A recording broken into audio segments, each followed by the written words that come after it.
This video is talking about logotype work. So I've got the same word that's repeated 4 times down the page, and all of them have got a slightly different quality.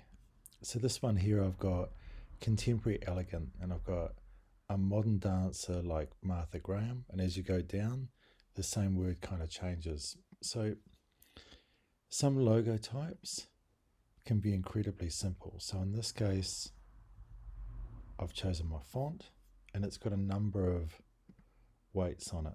So what I'm going to do is I'm going to start off with thin for the first one, and no doubt you've seen this kind of technique used before, and you just keep going up a weight. So the next word is going to be light. The next letter, it's going to be regular. Then the rest of it will be medium. And finally, I think I've only got one left, so I'll do it for the rest of the letter forms. Is going to be bold. So you get this quality of movement for dance and a certain kind of elegance. What I'll do is, using the Option key and the arrow keys, I'll just kern everything in a bit closer.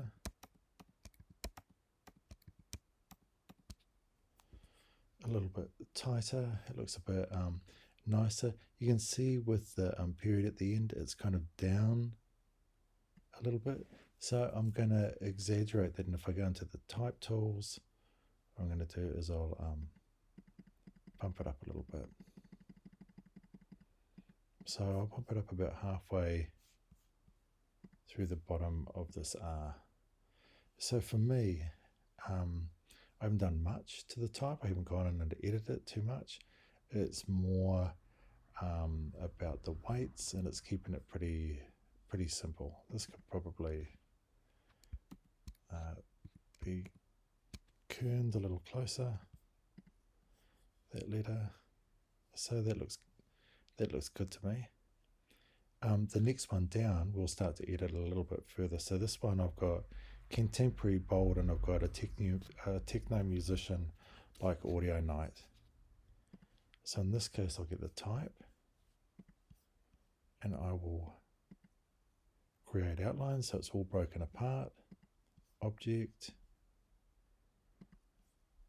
ungroup it. And so what I'm going to look at it, this is, it's a thicker font. It's a little bit bolder. These things aren't joined together, so I'm just going to get the shape builder tool, and I'll join them together. And it's simply so I can click with the direct selection tool on the inside of the A, delete it, and then with the circle and holding down the Option key in the middle,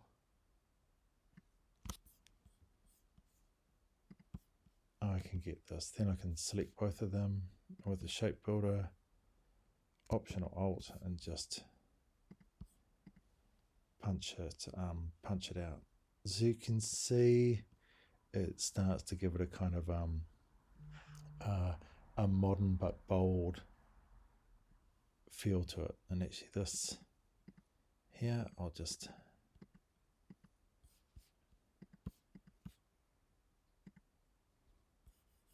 grab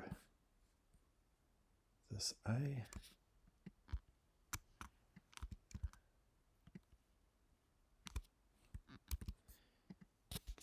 and I'll replace this one.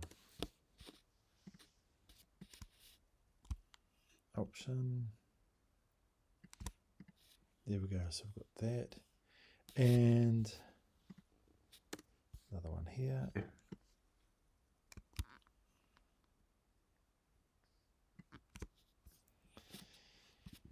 And so this one here, I'm going to go to the reflect tool, and then spin it around. So this is just trying to give it a bit more of a contemporary feel. Push it in together. That starts to look better. The odd one out is going to be the B. So I'm just going to go Object, Compound Pass, Release. This just means that I'm going to be able to copy the inside of that A. So I'm just going to delete out inside of the B, go Command Y for keyline, and I can grab this A. Just have to ungroup it. Option, pop it there, and Option Shift.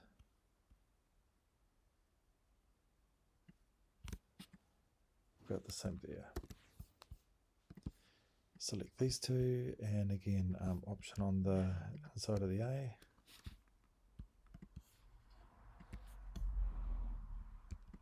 Option.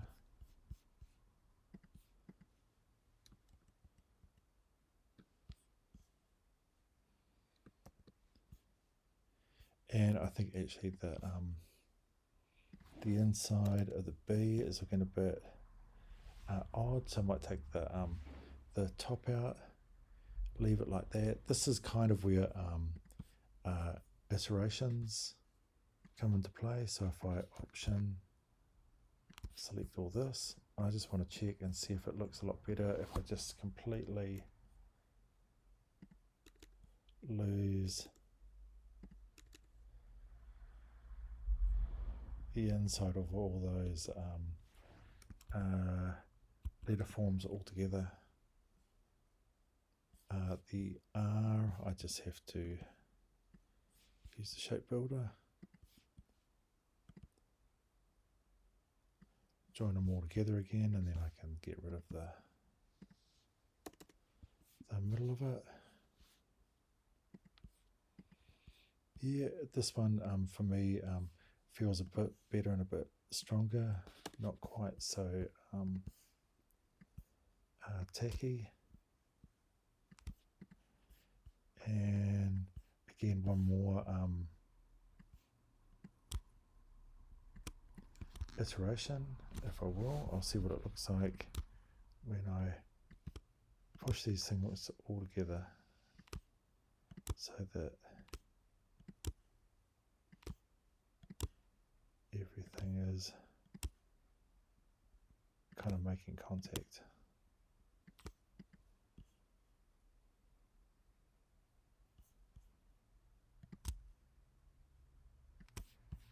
Yep, I think I like that a little bit more. Checking to see if I can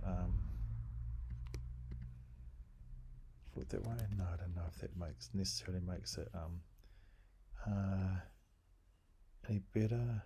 I'll grab all of this, just push it in a bit closer so it feels a bit solider. I like the period being away from it a wee bit, and this would be an area now where I could come in and start to look at some of the details. So things like, should the A go to a point? Does it help it or not? Maybe not. I can grab those and I can round it though. That feels a little bit better.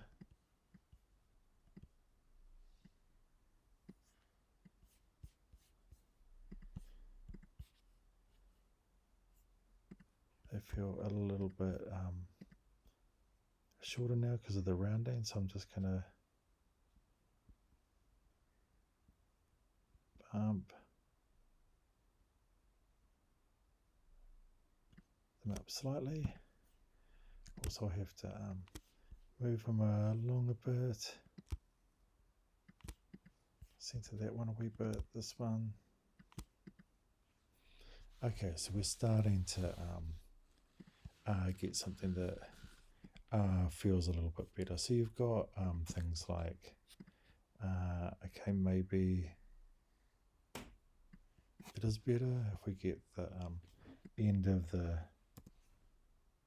Z there. Same with this, maybe this area here either gets pulled to a point, or like this end, it gets rounded off. And the same with all these sorts of things. You can start to do the same thing. Maybe I get just that one corner and I round that. Maybe I can get the inside of that Z now.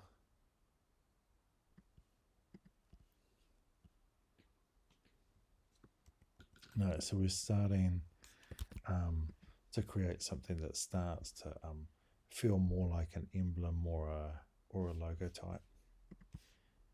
The next one down, I've chosen a typeface cust, and in this case what I'm going to do is I'm going to convert it, create outlines, ungroup it, and this one I've got here, grunge for a skateboarder. So what I'm going to do is I'm going to start to play with these letter forms, kind of mix them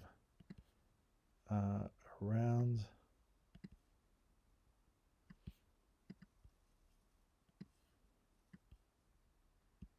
I can scale them, work with them a bit. This one here, rotate it slightly.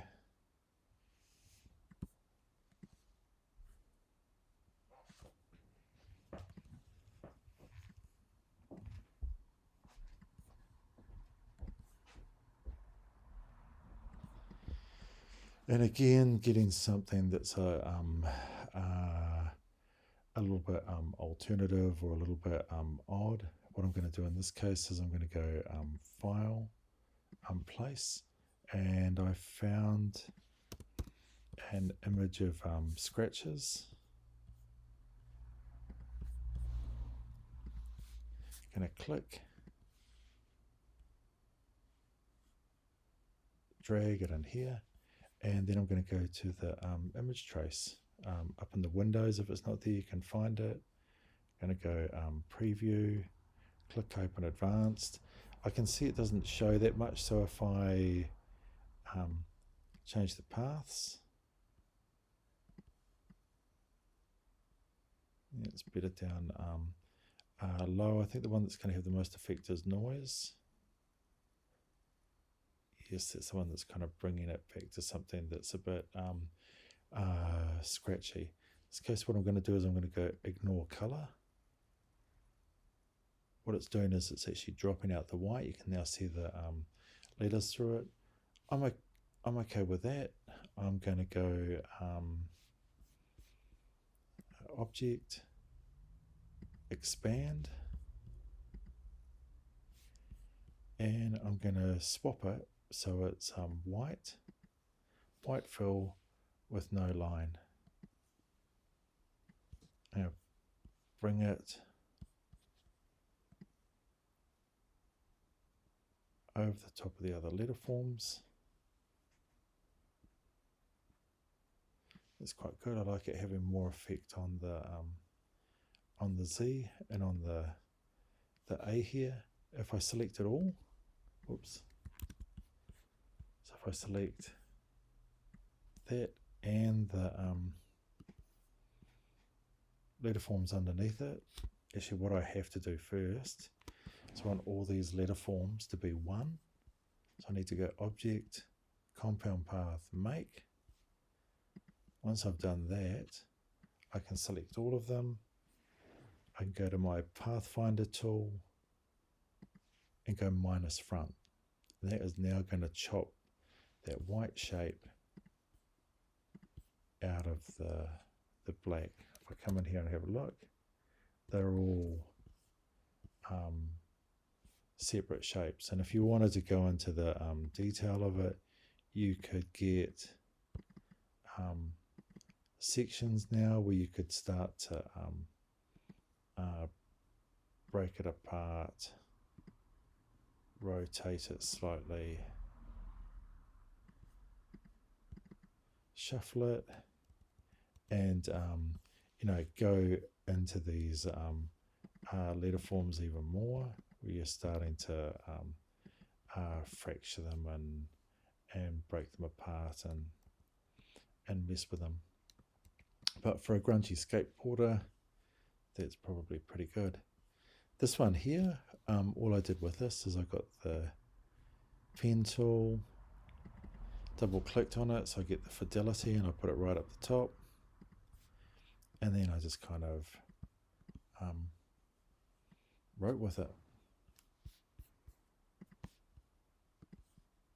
Just grab it, and then I would have given it a line, bumped up the thickness a bit.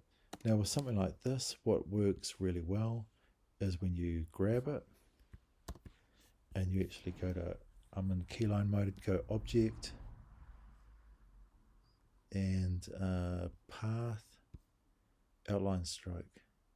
You actually get the thickness of it. So this means, much like the font we were working with before, you can really play with it. You can come in here, get the front of this, round it off,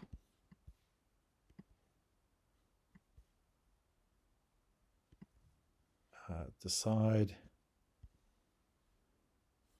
whether you want to mess with it or not. Little details like this means that you can kind of grab a point and you can build it onto here, so it feels like this is kind of working together. I'll get this one and I'll round off that end, so you can really start to work these things in together. This I'm going to pull across, and I can grab the end of the Z, direct selection, and do the same sort of thing. Try and combine it together. I can go in and tidy that up, but I don't know if there's much need. So you can get some really elegant stuff going on. Things like this at the end, much like the Z at the front. We can really sharpen that up and exaggerate it. P, so I can minus that point out and keep it nice and straight. And then again, you've got these things that can kind of join up, round these areas if you want or not, and really start to get some elegant line work happening.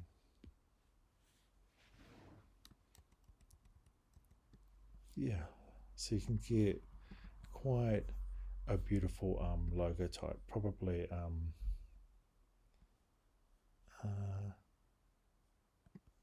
no, this here is an A, and it looks a little bit like an E.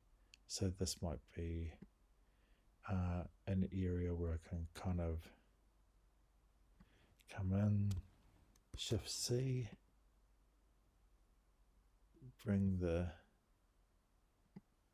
curves out a little bit, but kind of try and emphasize a wee bit that it is it is an A, and not looking like something else and an E sort of thing. So yeah, that makes it a bit more noticeable. So what we've done is we've used the same word, but they're all getting different qualities. They're all becoming a bit more of a logotype, and you can go in and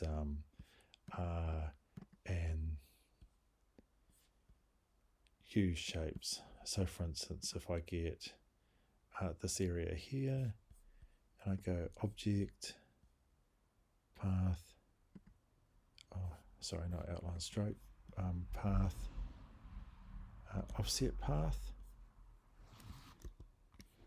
and I'll make it 1, switch the preview. I don't know if you can see it sticking out a bit. I'll go 0.5, a bit smaller, okay.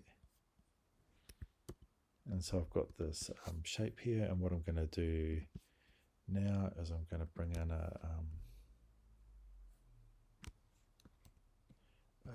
circular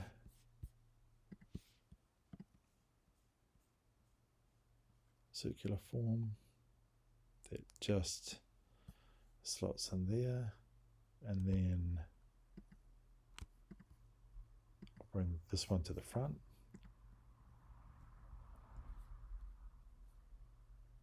Arrange, bring to the front, click on the circle, Pathfinder, minus front,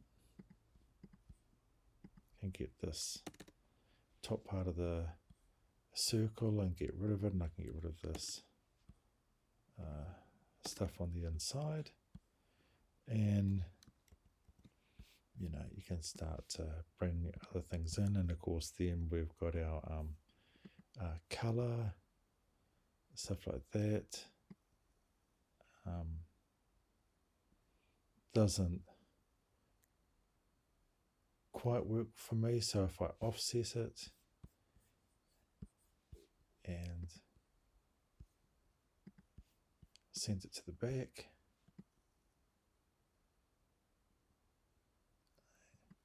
perhaps we can get something a bit more interesting going on. Maybe I just delete it, put a circle over the top, and this is where I'm starting to get into playing with color. So if I come in here and I get blue eyedropper and I hit that blue and do the same sort of thing, I can click on this, and with opacity change it to multiply, maybe this eye,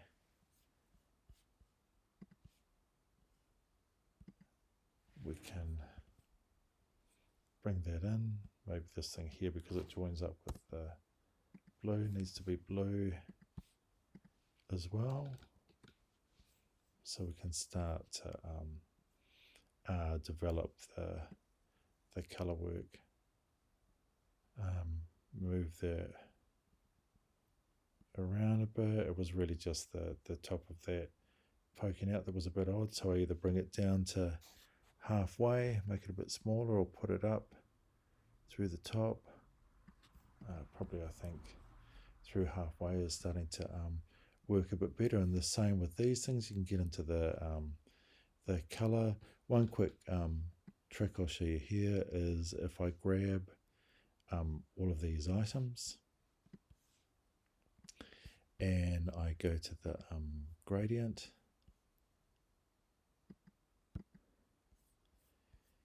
and where is it? Window,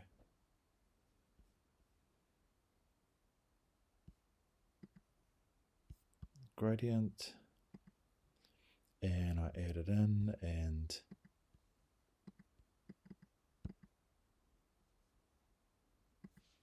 where is it? Here we can make the gradient a bit more of an interesting color scheme. So we've got that. What you'll notice is at the moment as it goes through and it does it letter by letter.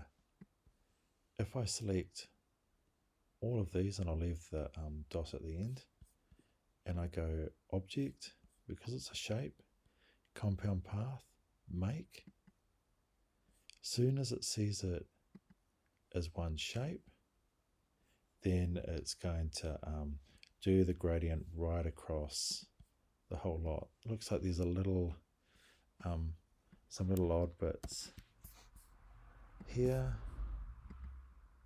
so maybe I just needed to join those together, so union them, or maybe I just have to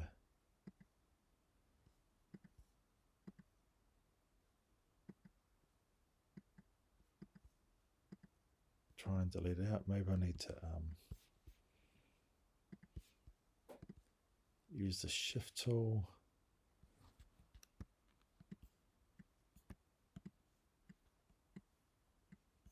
Join them together. Grab all those. Let's have a look. Is our gradient still okay? Here. So if I want to get rid of this funny little area, just need to use the shape builder and join them together. Everything else looks like it's okay. Oh, this little bit in the middle, just Option or Alt, punch it out so it's a whole. But the main thing is making that compound path so it sees it all as one object. Okay, we'll leave it there.